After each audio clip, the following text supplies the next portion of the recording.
سلامونه د زلار راډیو ټلویزیون قدرمنو لیدونکو او د راډیو اوریدونکو ستړي مشئ تمه له چې ټول به ښه یاستئ د صحت جامې به مو پرتني دوستانو ادبي بنډار خپرونه ده د خپرونې کوربه احسان وطن دوست د ژمنې سره سم یو ځل بیا مو ادبي بنډار خپرونې که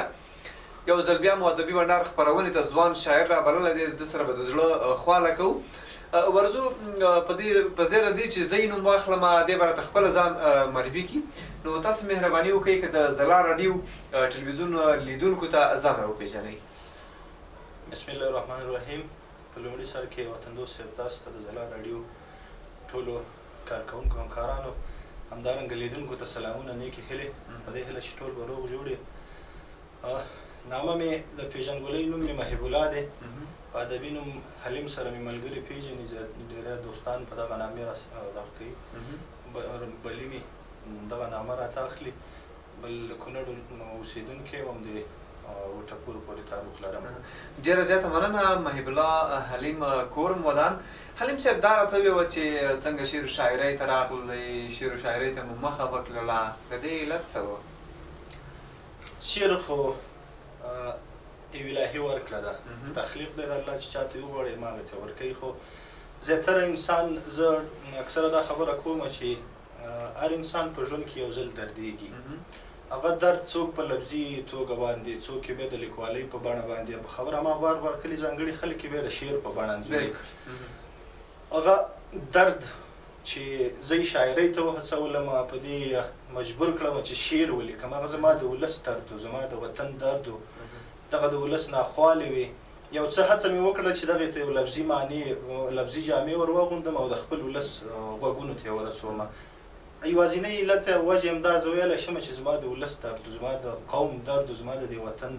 یو احساس و چې هغه راپورته شو زه یې شعر کولو باندې مجبوره کړم شعر مې ولیکم. ډېره زیاته مننه حلیم صاحب. دوستانو حلیم صاحب را سره دی. محب الله حلیم نو ښه شاعر دی. د دې څخه به شعرونه مو اورو غوښتنې پوښتنې به هم ترې کوو. حلیم صاحب څنګه یو غزل راته نه وایي؟ تصور کې درنه یو غزل واورو بیا به نو راشو نورو پوښتنه بیخي سمه ده. غزل ته به راشو. وړاندې یو څو شعرونه ویم له غزل نه چې زما د دې وطن د ځینې ناخوالو انځورګري پکې شوې ده چې بدې شو پرون د شوروي زامن قسم دی چې بدې شو پرون د شوروي زامن قسم دی همغوی د انګریز د نن اصلي زامن قسم دی له یو نیم نه بغیر نور چې په نوم څوک د سالار دی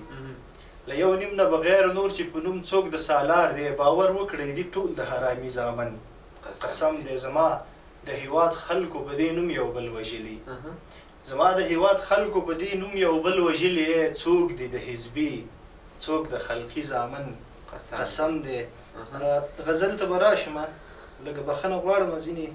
دغه ما ځان سره دغه کړي یاداشت کړي داسې رانه دغه کېږي چې لفظونه یې د شونډو له سرونو نه دوړېږي لفظونه یې د شونډو له سرونو نه دوړېږي که څاڅکي د شبنم دي د ګلونو نه دوړېږي. ډېر ښایسته. ای خدایه نور د امن څادر تاو کړې له دې خاورې خدایه نور د امن څادر تاو کړې له دې خاورې تر څو به مو سرونه له جنګونو نه دوړېږي. ډېر ښایسته دی. څه یو نه دی چې زه یې کړم برداشت ترېنه ویده شم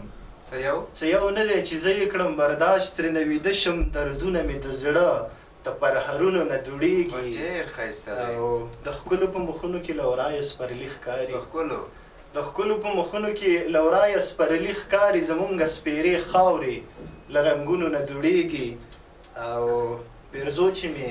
په ژوند چېرته په وچه ځمکه نه شو پیرزو چې مې په ژوند چېرته په وچه ځمکه نه شو چینجي مې اوس له هغې اندامونو نه دوړېږي. او حلیمه عجیبه نه ده د ښکلو په مخ اوښ کې حلیمه عجیبه نه ده د ښکلو په مخ اوښ کې چا ویل چې ملغلرې به د غرونو نه دوړېږي. ډېر ښایسته. لفظونه یې د شونډو له سرونو نه دوړېږي که څاڅکي د شبنم دي د ګلونو نه دوړېږي. ډېره زیاته مننه حلیم صاحب. دوستانو تاسو د حلیم صاحب شاعري به اورېدله لا به یې واورئ راسره پاتې شئ. ادبي بنډار خپرونه ده. حلیم صاحب ډېره مننه. کورم مدان ښایسته غزل دی راته وویه دا راته وویه حلیم صاحب دا غزل دی ولې ولیکه؟ دا خو داسې ده شاعر یوازې په خپله خوښه پسې نه ځي چې یعنې هغه څه چې د هغې زړه غواړي هغه ولیکي. شاعر یو اجتماعي فکر لري اکثره ما ته ویل چې ما شاعري له دې نه پیل کړې ده چې زما د وطن درد و زما د ولس درد و خو ځینې داسې روماني شعرونه هم راځي چې هغه دا حالات زما په دې ټولنه کې موجود دي که نه انسان دغه ژوند چې دی دا د مینې دغه دی نوم دی نو چې د مینې نوم دی باید شاعر هرې برخې ته کار وکړي هم ولسي برخه کې کار وکړي هم په روماني برخه کې چې ځینې اورونه چې د هغې یو دغه ادبي تنده په روماني په غزل په عشقي شعر باندې خړوبېږي زمونږ اکثره د شاعرانو هڅه دا وي چې هر اړخیز شعر ولیکي په هره برخه کې شعر ولیکي دغه علت کېدی شي چې زما د ولس غوښتنه یو د هغې دپاره مې یو څه برابر کړي او شعر مې راکړي. ډېره زیاته مننه حلیم صاحب دا راته هم ووایه چې اوسه پورې د شعر و شاعري کړې ده د شعر و شاعري په کومه برخه کې ډېر کار کړی دی عشقي غزلې دې لیکلي دي حماسې دې لیکلي دي نظمونه دې لیکلي دي ټپیز په دې وخت کې ډېر مینوال لري ټپیزو کې دې کار کړی دی په کوم جانر کې ډېر کار کړی دی چې رښتیا درته ووایم په نن سبا کې خو غزل ډېر غني دی د حمزه بابا نه راوروسته چې دی ډېر غزل ته خلکو کار کړی دی غزل ډېر لیکل شوی دی د خوشحال خان خټک او رحمان بابا د دغې وختونو کې خلکو شاعري کړي دي مثنوین دي قصیدې دي او داسې پسې مخامس دی مسدس دی مربع دغه نظمونه ډېر لیکل شوي دي خو ما خپل دغه شاعرۍ کې ډېر کار مې په غزل کړی دی کم کار چې دی بیا مې نظم پکې شته دی مثنوي هم پکې شامله ده په دغه کې آزاد نظم دی همداسې نور نظمونه دي خو زیاته برخه مې په دغه کې شاعرۍ کې د غزل ده غزل ته مې ورکړې د غزل په برخه کې د کار کړی دی بیا زیاتره غزل د عشقي اوسېږي او که حماسي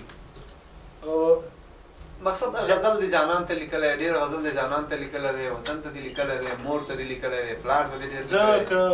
دغه مقایسه وکړم خپلې شعرونو ته وګورم نو کېدی شي چې زما په غزل کې دواړه برخې یو شانتي وي نمایي وطن ته نمایي عشقي یعنې جانان ته د خلکو چې د هغې دپاره مې لیکلی خو نمایي یو طرف ته نمایي بل طرف ته داسې نه نشم ویلی چې دغه ته مې زیات کار کړی دی وطن ته مې زیات کار کړی دی زیات شعر مې لیکلی د وطن په مورد کې خو زه ځاني څه حساب وم د هغې مینه د هغې څه ویمه ډېره مشکله ده بلکل چې پوره شي چې پوره شي نو دواړو طرف ته مې یو شانتي کار به انشاءالله کړی دی. حلیم صاحب زیاتره خلک وایي د شعر د لیکلو لپاره موږ ځانګړی وخت لرو که څه هم زما په نظر باندې د شعر لیکل به کوم ځانګړی وخت نه لري بیا تاسو د شعر د لیکلو لپاره کوم ځانګړی وخت لرئ چې شعر پکې ولیکئ دغه پوښتنه ما ته کله د ځان سره ناست یم ځان سره همداسې راولاړېږي ځینې شاعران ورونه وایي چې زه د شپې په 2 بجې ښه شعر لیکم د سهار کې ښه شعر لیکم بل وایي په غرمه کې ښه شعر لیکم هغه یوه کوزي پښتونخوا یوه ټوکه دی پکې چې ملګري راسره ستړي نه شي کوزي پښتونخوا یو دغه دی چې تمثیلي پارچه غوندې برابره کړې ده عدنان او دیب په نامه باندې چې د شعر دغه کې نو هغه شاعر ته بلنه ورکړي چې شعر وي او هغه ته وایي چې یو شعر مې بېګا په 3:30 بجې لیکلی عدنان ورته وایي چې په 3:30 بجې باندې خلک خوبونه کوي ته پکې شعرونه لیکې که نه هغه وایي څه وکړم د عوامو په درد کې دغه یم شریک یم زه درته وایم لکه مخکې تا خپله ویلې چې د شعر دپاره کوم ځانګړی وخت نشته دی شعر الهام دی په الهامي توګه هم راځي په قصدي توګه هم لیکل کېږي په الهامي توګه باندې زیات شعرونه راځي خو پوره شعر هم زه دا نشم ویلی چې چاله راشي یو څو بیته به راشي یو بیت 2 بیته راشي په قصدي توګه داسې لیکل کېږي زما او ستا په وطن کې ډېر بد حالات روان دي د ډېرو پیښو موږ شاهدان یستو د هغې دغه نه دغه کېږو پیښې نه متاثره کېږو چې متاثره شو موږ مجبور یستو چې شاعر همدې ته ویلی چې دغه ټولنې درد دغه انځور کړي هلته موږ په قصدي توګه باندې لکه ما یو نظم هغه د اورګون پروژه کې چې یوه پیښه شوې وه ډېر خلک پکې شهیدان شوي وو داسې نوره هغې ته مې یوه مصنوي نظم لیکلی و په قصدي توګه باندې چې دلته دونه ویم چې په هغې نظم کې زه د شپې په ژړا شوی یم د شپې 10 بجې وي که 11 بجې د شعر دپاره کوم ځانګړی دغه وخت نشته که سهار دې ولیکه که ماسپښین دې ولیکه کوم مقصد چې څه وخت الهام رالی هغه وخت کې شعر لیکل کېږي. حلیم صاحب څنګه لیدونکو نو د شعر و شاعرۍ مینهوال دی بل غزل به درنه واورو بیا به نو نورو پوښتنو ته راشو څنګه غزل راته وایي دا غزل به د عشقي اوسېږي که حماسي به اوسېږي ستاسې په خوښه نه هغه ستا خوښه ده عشقي راته وایي زما سره حماسي هم ښه ډېر دي حماسي به بیا زه اخره کې یو نظم ویم د خپل وطن دا د څه ناخوالو چې دا ټوله انځورګري پکې شوي یو لنډی نظم مخکې د غزل نه ویم دا مې لیکلی دی د ځینې ملګرو په غوښتنه باندې چې ساده سړی یم ګلې ساده سړی یم ګلې په ډېرو نه پوهېږم په لنډو ټکو درته یوه خبره کوم صفا صفا وایم رښتیا رښتیا وایم خبره سپینه کوم در سره مینه کوم صفا صفا وایم رښتیا رښتیا وایم خبره سپینه کوم در سره مینه کوم نن جهان غټ دی خو ستا خاندان غټ دی خو ټوله دنیا څوک خپلولی نشي او هر یو ښکلی خوښولی نشي بس یو انسان یې زړه ته لاره وکړي ورته جانان ووایي ځان او جهان ووایي او پرې له ځانه ګران شي دا چې ته ما باندې باور نه کوي خیر څه خبره نه ده مه یې کوه دا چې ته ما باندې باور نه کوي خیر څه خبره نه ده مه یې کوه خو زه په تا باندې باور کوم درته بیا بیا وایم صفا صفا وایم خبره سپینه کوم در سره مینه کوم او نورې قصې پرېږده ګیلې معنې پرېږده نورې قصې پرېږده ګیلې معنې پرېږده بس را تر غاړې وځه چې دې په شونډو ښکل کړم او په سینه پورې دې ونیسمه چې دې په شونډو ښکل کړم او په سینه پورې دې ونیسمه غزل به ووایم چې په زړه مې کوي لوبې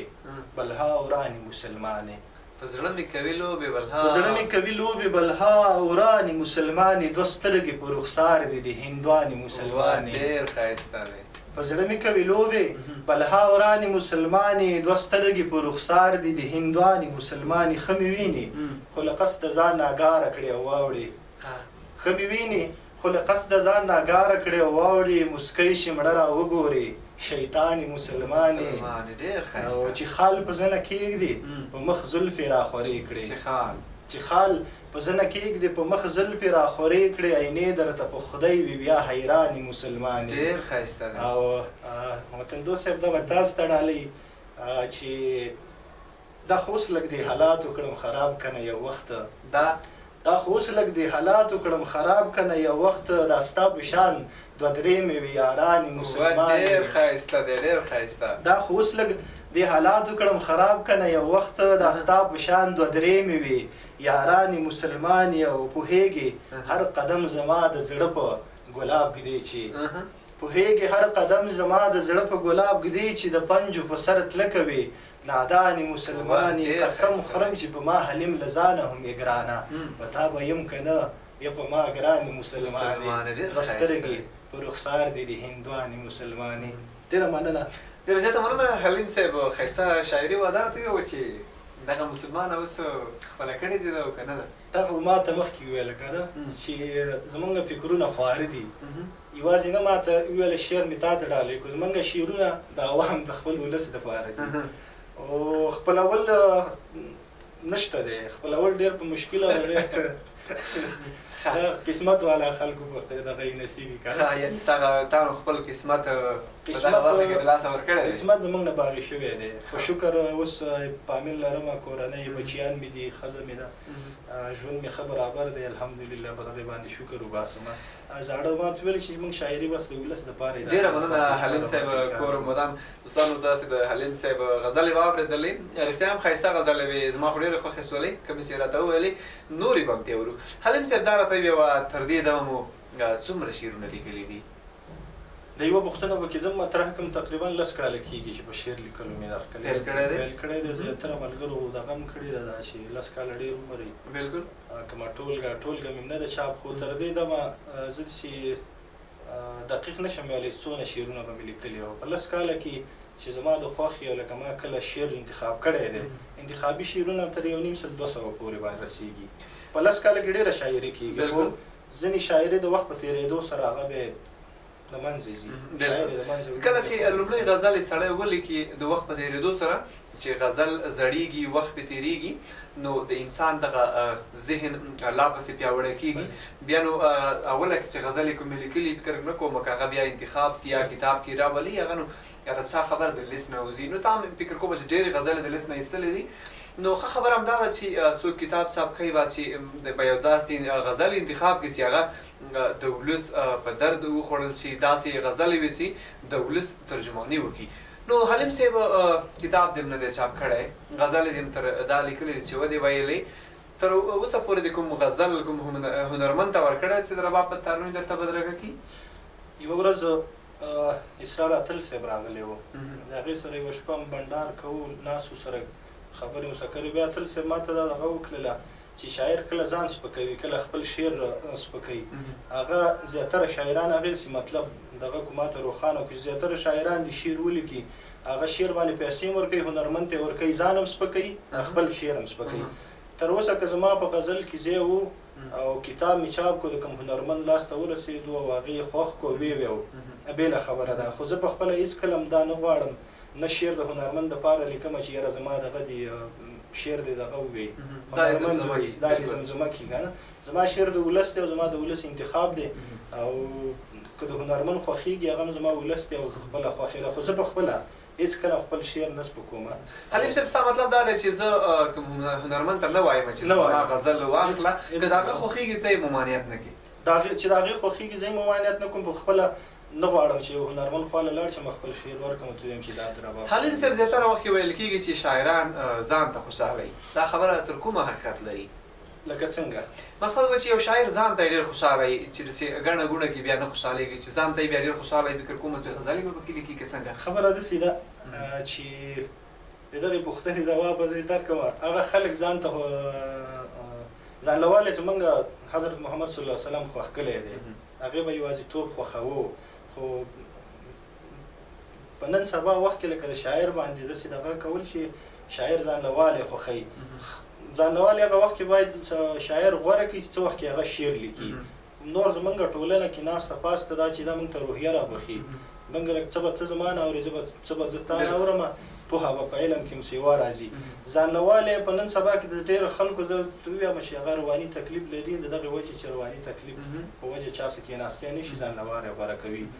دغه د شعر لکه شعر لیکلو وخت بیا معلومي خیر که ځانلوالی دغه کې نور اکثره وخت زه خو خپله دا دغه نه لرم زما اکثره وخت دا بنډارونه خوښوي چې د ملګرو سره ناست یم د هغې سره د شپې بنډارې کومه تر نیمو شپو باندې یو څو لږ غوندې ژوند دی لږ په خوښۍ او خوشحالۍ سره حلیم صاحب دا راته ووایه چې شعر و شاعرۍ د په ژوند کې کوم مثبت بدلون راوستی دی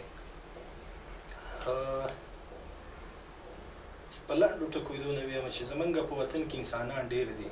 بله ورځ مې ما پوسټ کړی و چې مسلمان کېدل مهم نه دي انسان جوړېدل او انسانیت پېژندل مهم دي له هر څه نه مخکې انسان چې کله پیدا کېږي هغه ول ځان پېژني بیا د کائناتو په اړه باندې فکر کوي هغې نه وروسته خالق پېژني چې خالق یې وپېژنو بیا ځان پېژني بیا په صحیح معنا باندې مسلمان کېږي شعر په ما کې یوازینی دغه بدلون راوستی دی چې ما نه انسان جوړ کړی دی زه د انسان د اینې په ارزښت باندې پوه کړی یم چې انسان وینه تویول څومره ګناه لري بلکل د دغې شیانو نه زه رامنع کړی یم دغه شعر زما دپاره یو غټ فخر دی زه په افتخار کوم چې زه انسان یم او شکر لاسونه مې د کوم انسان په وینو باندې نه دي له تاسې وړاندې په کورنۍ کې کوم بل شاعر و نه بلې ته چې کله شعر و شاعرۍ ته راغللې په کورنۍ کې خو چا ممانعت نه کوو نه هېڅ هم نه دی کړی ته اوسه پورې مشرانو تشویق کړی یم خپله پلار خو مې داسې سړی دی چې هغه زما په یو اړخ کې څه نه وایي کار نه لري که کوم اړخ کې زه خوشحاله یم اوس د سمې هغه څه چې سمه لاري هغه خوشحالېږي او ما ته هماغه بلکل په لار کې تقویه راکوي پلار جان پوهېږي چې ته په سمه لار روان یې نو ځکه درته څه نه وایي حلیم صاحب کله چې د لومړی غزل ولیکه څه احساس مو کوم لومړی غزل ما مخکې ویله چې ما شعر هم د دې وطن له درده راښکلی دی یوه ورځ همدغه شانتې ناست ما ډېر 10 کاله مخکینۍ خبره چا په یاد هم ځای ته نه پاتې کېږي که نه مثالې ډېرې همدې د وطن غرونو ته مې لیکه کتل راکتل دغې یو ځای کې اور بلېده زموږ د دې غره جنګ شوی و اور بلېده هغه لمبې نه په دغه د هغې لمبې نه یو داسې احساس راپورته شو چې ما هغه شعر ولیکو او شعر نوم لا نه شي ورکولی هغه یو شی مې ولیکل که نه ځکه هغې وخت کې زه په دې نه پوهېدم چې په شعر کې وزن څه ته وایي قافیه څه ته وایي ردیف څه شی دی که نه په دې سورې نه پوهېدم خو یو څه وو او یو څه مې راټول کړي وو خو هغه درد لکه زه دومره دغه کړلم دې حد ته ورسولم چې نن د شعر په دغه باندې اړخ باندې پوهه کړم زه په دوی باندې پوهه کړم چې زه د شعر ځانګړې مطالعه وکړم په هر برخه کې کار وکړم او هر څه وپېژنم نو احساس همدغه د وطن مینه وه همدغه وطن درد و چې راپورته شو زما په سینه کې او په شعر لیکلو باندې مې پیل ښه حلیم صاحب زو لنډه دمه اخلو بېرته راګرځو دوستانو تاسو سره پاتې شي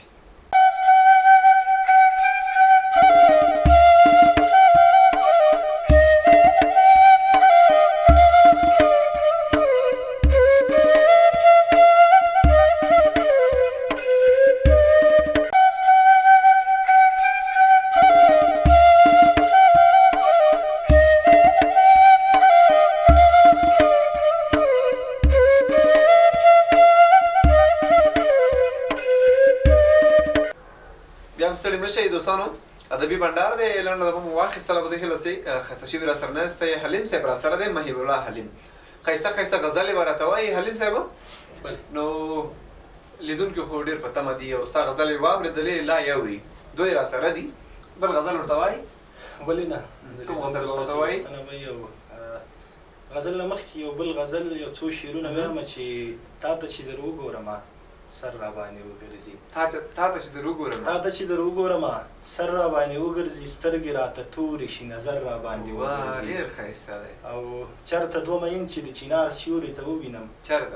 چېرته دوه مین چې د چینار سیوري ته ووینم، کینم په ځای ځمکه د ګودر را باندې وګرځي. او غلې غوندې راشي پام مې وکړي بېرته لاړه شي، غلې غوندې راشي پام مې وکړي بېرته لاړه شي. څومره په چلول څه په هنر را باندې وګرځي. غزل دی چې یو څوک په نیمه شپه رانه خیالونه وړي راځي، یو څوک په نیمه شپه رانه خیالونه وړي راځي، د سترګو له ماښامه مې خوبونه وړي راځي. ډېر ښایسته دی. او د کار سړي راداړي او د سر سړي مو وژني، د کار سړي راداړي او د سر سړي مو وژني. موده وشوه چې دیو رانه سرونه وړي راځي، د کار سړي راداړي او د سر سړي مو وژني. موده وشوه چې دیو رانه سرونه وړي راځي. په مخه باندې راشي لیمې توی کړي غلي واوړي، په مخه باندې راشي لیمې توی کړي غلي واوړي. هر ځل په ډک دریاب مې ارمانونه وړي راځي. او د بم پارچو وهلی دی یو ځوان تنه نشته، راځي د بم پارچو وهلی دی یو ځوان تنه نشته. مورکۍ په سرو سترګو اندامونه وړي راځي. او په ما به رڼا ورځ خود د تورتم غوندې تېرېږي، په ما به رڼا ورځ خود د تورتم غوندې تېرېږي. هغه چې په سپین مخ زلفې تالونه وړي راځي. او حلیمه ډېر ساده یا خو پوی په خمار نه یي، حلیمه ډېر ساده یا خو پوی په خمار نه یي. چې روغ درنه په لپه کې جامونه وړي راځي. او څوک په نیمه شپه رانه خیالونه وړي راځي، د سترګو له ماښامه مې خوبونه وړي راځي. ډېره زیاته مننه دوستانو. حلیم صاحب چې کله راغی ما ترېنه د ترنم غوښتنه وکړله چې ترنم به لیدونکو ته کوي، خو حلیم صاحب نو حضور وړاندې که څه یو څه ستونزه لري، سینه یې خرابه ده، نو په دې خاطر ترنم درته نشي کولی، غزلې درته وایي، ښایسته ښایسته غزلې درته وایي. حلیم صاحب دا راته وایي په دې وخت کې کوم غزل دی چې تاسې ډېر مشهور کړي یاستئ، ډېر محبوبیت یې د خلکو په زړونو کې پیدا کړی دی، هغه کوم غزل دی؟ زه به ته دونه وایم چې زه شاعري څه د نوښت او د شهرت لپاره نه کوم، زه شاعري څه د نوښت او د شهرت لپاره نه کوم، د ولس غم دی دا چې خورم خپل ماغزه روان یم. شاعري ما خو ته په دغه شعر کې هر څه دغه کړل، زما نه شهرت خوښېږي او نه مې کوم نوښت په شعر کې مهمه خبره ده باید چې وشي. خو زه څه ووایم که زه مشهور یم نه یم مشهور، زه له ځانه نه یم خبر. خو ملګري غوښتنه دغه شاعر نه چا غوښتنه کړې وه چې تا ته په شعرونو کې کوم شعر خوښ دی. شعرونه ټول د اولاد مثال لري، اولادونو کې فرق نه راځي، ټول یو شان در دی. حتما داسې به یو به ته ګران وي بل به، خو زما نه به د نږدې وختو کې ملګرو به د دغه شعر غوښتنه ډېره کوله، کوم مشاعرې له لاړ چې موږ دا شعر ووایه چې په زړه مې کوي لوبې بلها ورانې مسلمانې، د دې غوښتنه زیاته کوي، نورو غزلو غوښتنې کوي. خو زما لکه ډېر د کومو مشاعرو کې غونډو کې چې مې ګډون کړی په هغې کې مې بیا ډېر شعرونه نه دي ویلي، نظمونه مې ویلي دي، شعر مې کم ویلی. حلیم صاحب کله چې یو مشاعرې ته لاړ شئ یا ادبي غونډې ته لاړ شئ، هلته که حماسي غزل تاسې ووایي ډېر تشویق دیږي او که عشقي، مینوال د کوم اړخ زیات دي؟ زما دواړو برخو کې په حماسي کې هم دغه شوی یم، تشویق شوی یم، هم په دغه کې په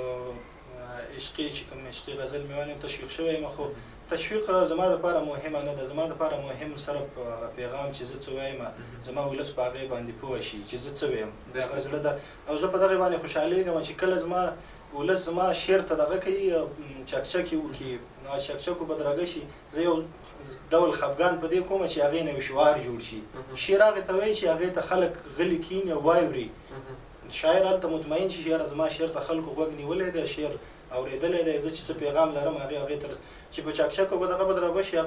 شي هغه بیا په شعار بدل شي. خو بیا هم ملګرو د کور ودانې زه تشویق کړی یم باره برخه کې. ډېره مننه حلیم صاحب. دا راته هم ووایه چې خپله د کوم شاعر مینهوال یې، د چا شاعري خوښوئ؟ شعر خو زیاتره خلک هم دا خبره کوي رحمان بابا مې خوښ دی، خوشحال خان بابا مې خوښ دی، کاروان صاحب مې خوښ دی، ساحل صاحب پلانکې زه وایم شاعران ټول دغه شاعران خو زمونږ مشران دي، دغه ټولو خوښ دي، دغه خو داسې دي چې د اسمان ستوري دي هر سړی پېژني. شعر کې زه داسې ځانګړی شاعر درته نشم درښودلی چې یاره د پلانکي شاعر نه متاثر یم او د دې شعر مې خوښېږي. متاثره د هېچا نه یم، شاعر مې هر یو شاعر هغه شاعر مې خوښېږي چې هغه یو شعر لیکي او پیغام پکې او په صحیح معنی باندې شعر وي. هغه که هر یو شاعر وي، هغه کې د دغه نه راواخله د خوشحال بابا نه راواله تر اوسنۍ د کوچني کوله پورې، که هغه په هر شاعر یو ښه شعر لیکي زما خوښېږي. ما ته پکې داسې فرق نشته دی چې احمد محمود دا زما خوښ، ټول شاعران مې خوښ دي او زړه سرونه مې دي، شعر یې اورم ښه په مینه باندې. د چا شعر و شاعري ډېره مطالعه کوي، کتابونه د چا ګوري؟ ما ته مخکې ویله چې عموما یعنې چې هر کتاب درس هر کتاب در اوس خو لکه بیخي سهولت د کتاب غیر دا راغلی دی چې سوشل میډیا ده، په سوشل میډیا باندې هر شاعر ته کتلی شي. د سوشل میډیا باندې رحمت شاه ساحل صاحب پیجونه شته، د کاروان شته دی، داسې د نویو شاعرانو د ډېر ټولو شته. هر شعر ستا په مخه راځي، باید د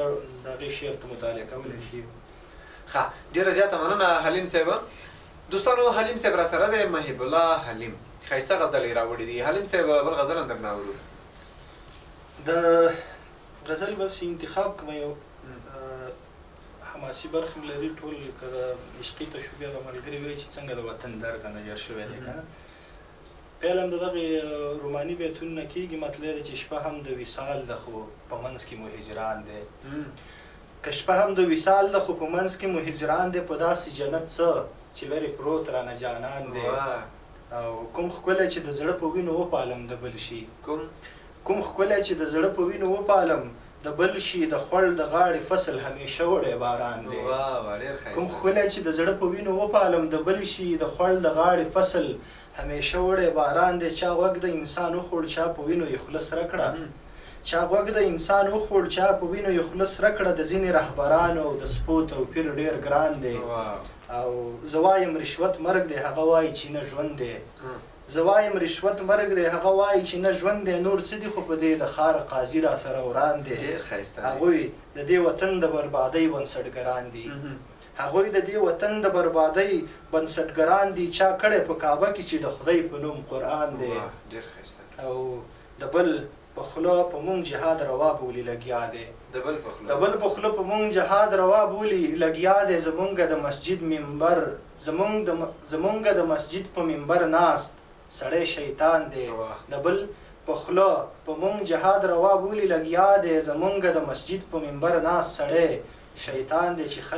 چې غله پکې واګداره د کار خلک خوشي ګرځي، چې غله پکې واګداره د کار خلک خوشي ګرځي. په داسې یو هیواد کې مې حلیمه بس گذران دی. که شپه هم د وصال د خو په منځ کې مو هجران دی. په داسې جنت څه چې لرې پروت رانه جانان دی. ډېره زیاته مننه، خوشحاله اوسېږي حلیم صاحب. ډېره زیاته مننه. لیدونکو حلیم صاحب را سره دی. حلیم صاحب دا راته وویل چې یو څه شخصي ژوند ته به دې لاړ شو، زده کړې مو څومره کړي دي؟ د زده کړو په اړه دې راته ووایه. زده کړو په اړه به ووایم، د بده مرغه به ووایم چې په 1980 کې د عمرا خان لیسې نه فارغ شوم. په هغې وخت کې مې ښه چمتووالی نیولی او د کانکور ازموینو لپاره خو لږه مرستیا هغه شول. او دغه مرستیا د کانکور سلسله بیا داسې چې نه پاتې شو، تعلیم بیا نه پاتې، په هغه کې رانه پاتې وو. که نه نور کوم ملګري چې مې دي هغوی اوس په ماسټریانې اخیستې. خو د دې نه وروسته هم زه کوشش کوم، ځکه ځوان یم، اوس هم وړتیا لرم او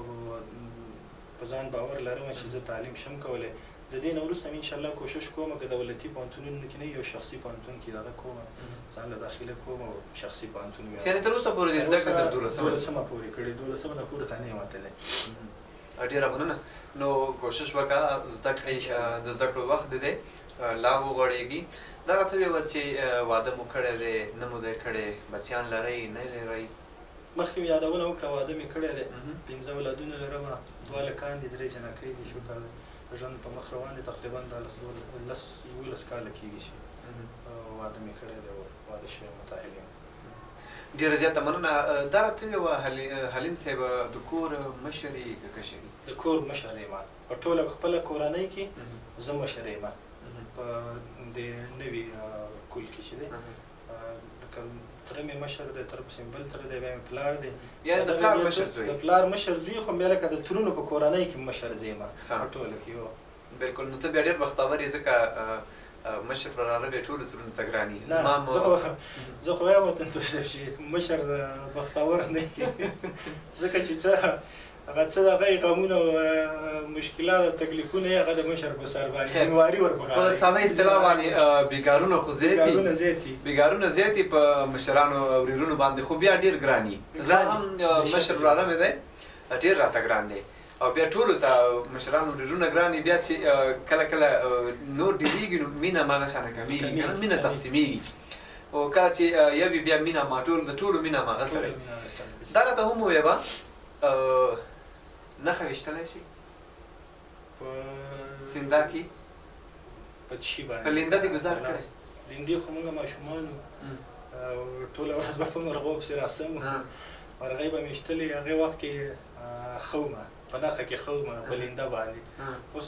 کله چې په ښه او بد باندې پیدا شوي وو، تعلیم دوره وه، تعلیم نه وروسته بیا داسې مرحله شروع کېږي چې د ماشومتوب دوره لاړ شي، لیندو ته بیا د خلکو بېلوري شوه، لیندې شولې. او دا موږ ورته هغه وخت کې لوبې ویلې، کلیوال لوبې ویشل شي، غد دی او پټپټاونه دی، دا دي که نه، دا لوبې هغه محلي لوبې دي، باید چې اوس یې دا زموږ نوی نسل را ژوندی کړي، کلتور دی زموږ جامه ده.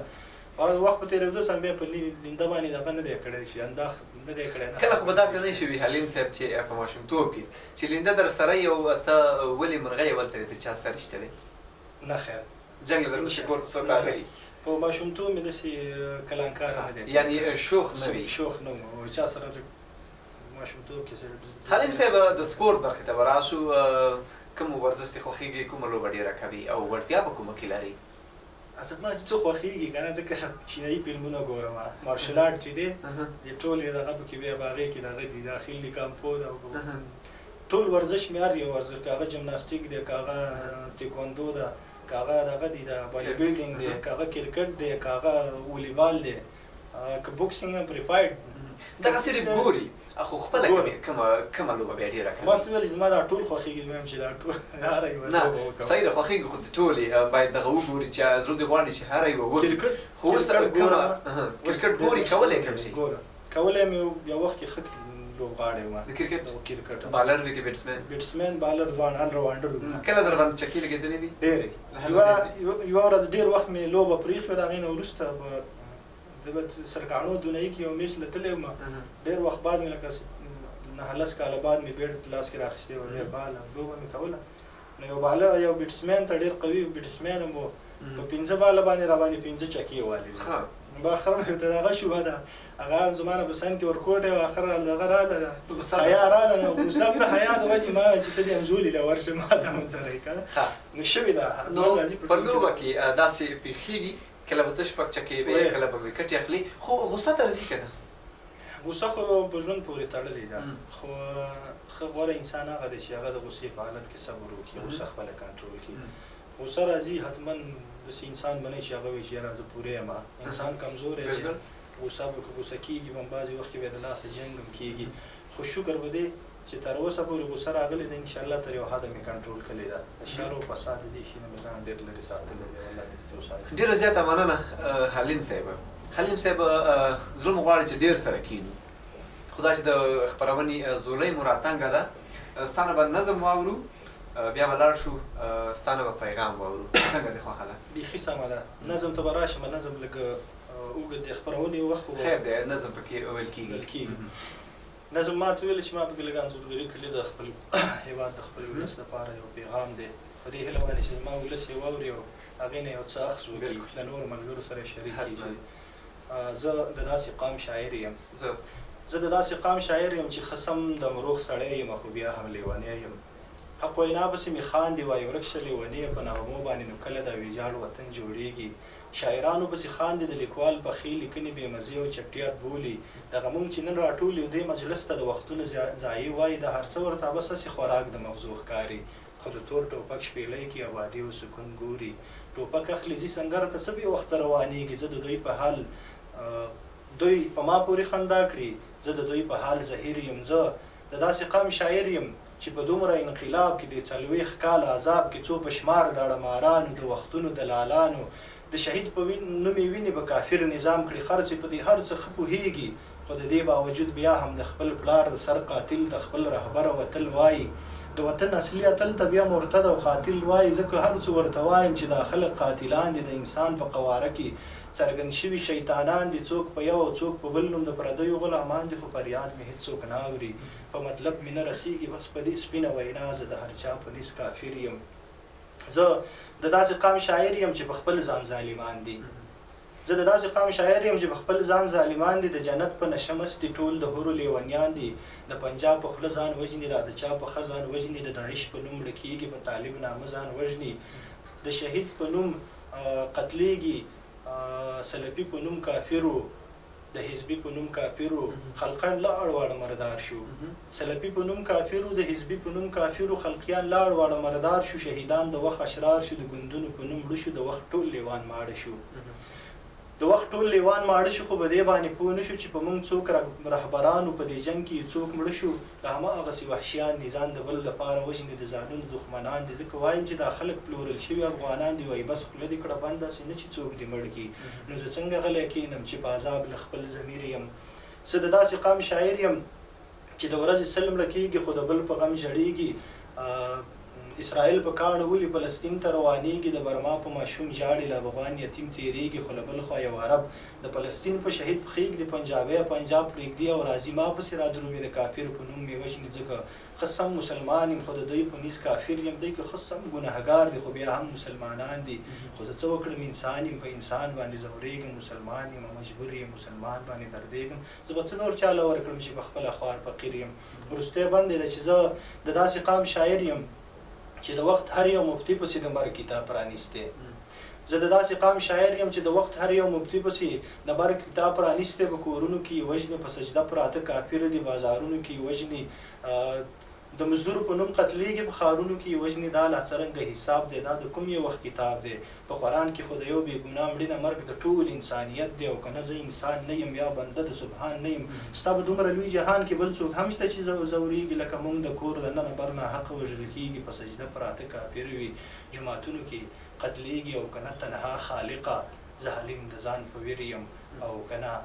تنها خالقه زه حلیم د ځان په ویر یم ډېره زیاته مننه حلیم صاحب واقعیت ښایسته نظم و کور مودان حلیم صاحب په وروستیو کې د ځلا راډیو ټلویزیون لیدونکو ته که کوم پیغام لرئ نو مهرباني وکړئ په لنډو ټکو باندې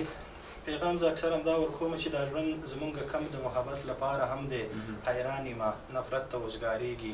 خلک څنګه مینه محبت وکړئ له یو بل نه قربان شئ د دې انسان وژنې نه هېڅ هم نه جوړېږي که جوړېدلی زمونږ هېواد د دې پیښو شاهد دی اوس به د نړۍ په لومړۍ درجه کې وي نو ژوند چې دی دا د مینې نامه ده د یو بل نه قربان شي مینه محبت وکړئ او بس د انسانیت په معنی چې کله وپوهېدئ موږ ټول د انسانیت په معنی باندې پوه شو انشاءالله هر څه به الله سم کړي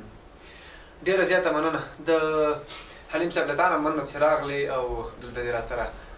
وخت تېر کړه زموږ غوښتنه دې ومنله د لیدونکو سره مو د زړه خواله وکړه ډېره مننه له تاسې د کیمرې په برخه کې چې کوم همکار دی له هغې د لیدونکو له ټولو مننه چې زه مو دلته راوبللم د هغه لیدونکو نه هم ډېره مننه چې زموږ سره یوه لحظه پاتې شو زموږ خپرونې تعقیب کړه د تاسو بیا مننه کوم کور مو ودان چې په دې مصروفه وخت کې ما ته وخت راکړو خوشحاله اوسئ ډېره زیاته مننه د ځلا راډیو ټلویزیون لیدونکو چې تر پایه مو راسره خپرونه وزغمله راسره پاتې شولئ دا وه ادبي بنډار خپرونه چې ما احسان وطندوست ستاسو ته وړاندې کړله تر بیا بلې خپرونې چې ستاسې په درنه چوپړ کې راځم هر چېرې چې یاستئ خوشحاله اوسېږئ په مخه مو ګلونه د یو ودان افغانستان په هیله